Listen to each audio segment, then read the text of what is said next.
Hello and welcome to Unews for Thursday, June 20th. I'm Andrea Linares. A dangerous escalation is unfolding between the U.S. and Iran. Today, President Trump condemned Iran's shootdown of a U.S. military surveillance drone in what Washington claims was international airspace. The president saying Iran made a very big mistake. There are growing fears of wider military conflict in the Middle East as President Trump pursues a campaign to isolate Iran over its nuclear and ballistic missile programs. Today, the White House is holding a meeting to discuss a response to this incident. The president is also now saying that the country will soon find out if the U.S. plans a strike on Iran.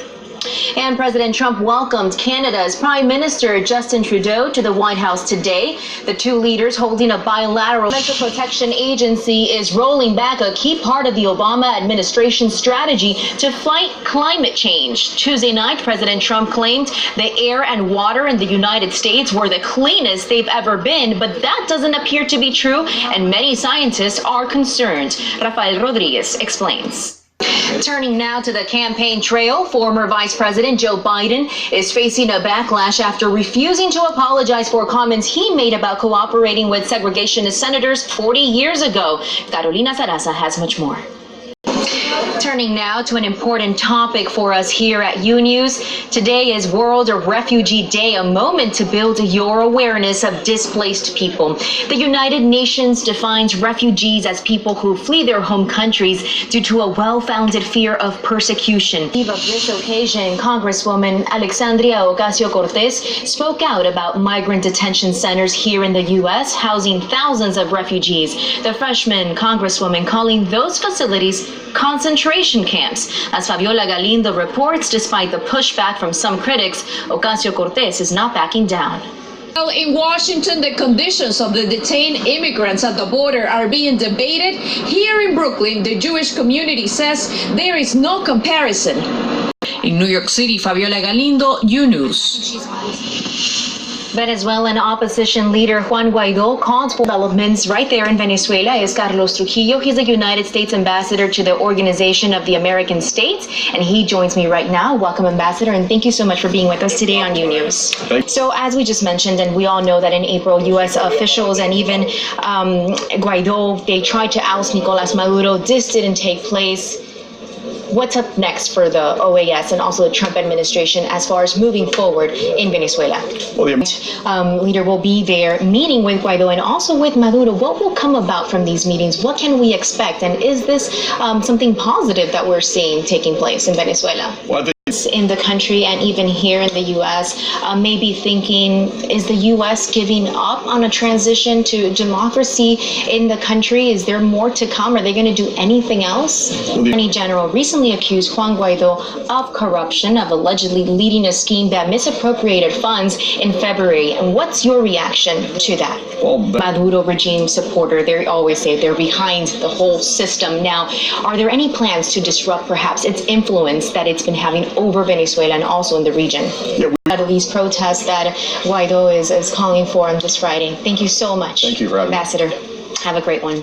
Coming up next right here on authorities in the Dominican Republic are offering new details on the investigation into the shooting of David Ortiz. The police says that Mick Papi was not the intended target and it was all a case of mistaken identity. Lorraine Cáceres has all the details.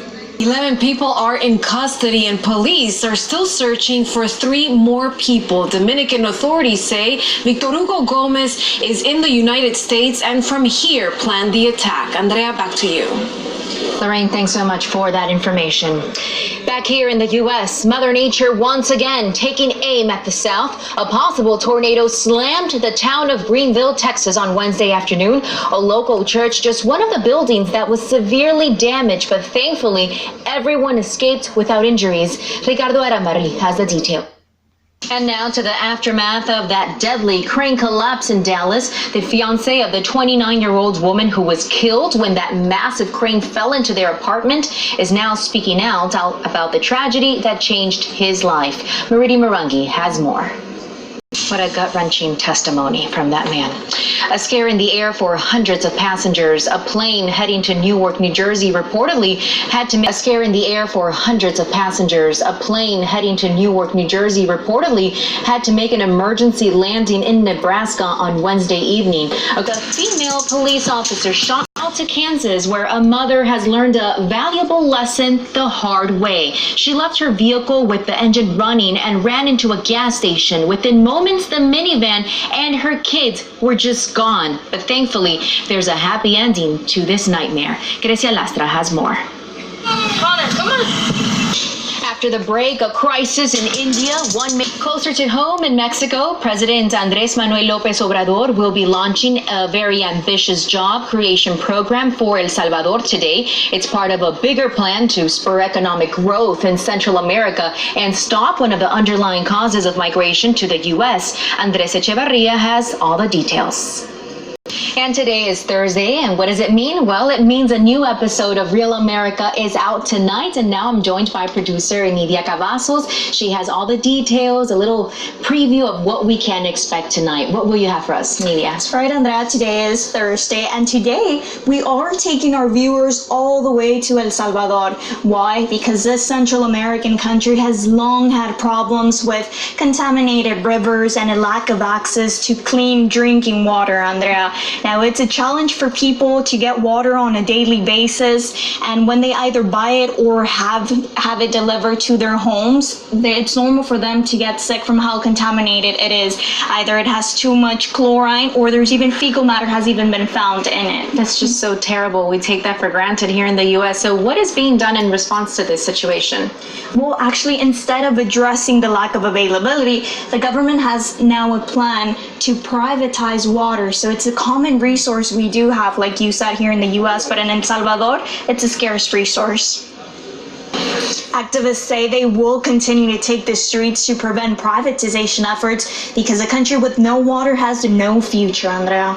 Because of it being dirty, perhaps polluted, and like you said, no water, no future. It's a problem that's widespread across this world. Thanks so much, Nidia, for that information. And of course, now to check in with Carolina Sarasa. She's standing by with a preview of everything to come during hour 2 of Unews. Carolina, what's new?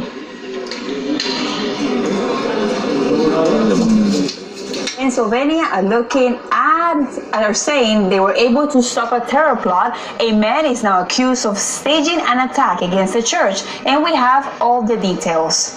And in New York, a decision has been reached in the case against a man accused of running a sex cult. Authorities saying he branded women and committed other shocking crimes. And we will bring you the story of a man who got home to discover a woman inside. She was drinking his beer and even playing with his pets. The bizarre details and so much more coming in minutes. Back to you, Andrea. So bizarre. Thanks so much, Caro. We'll be waiting for you. But welcome back to Unews. You see some crazy things on the highway sometimes, but how about a giant teddy bear riding on the back of a car? Giselle Robles explains one woman's passion for her precious plush animal. Take a look. Well, it's a good thing it didn't rain, or else Teddy would have been soaking wet. And now check out this photo. It's a rare woman who took that photo. She's not a professional photographer. She simply captured that stunning image with her cell phone, later shared it online, and she had a meteorologist reach out to her to go ahead and share it on the news. And that's all the time that we have for the first hour of Unews. Just stay tuned for the second hour because we have much more coming up next. Thanks for watching.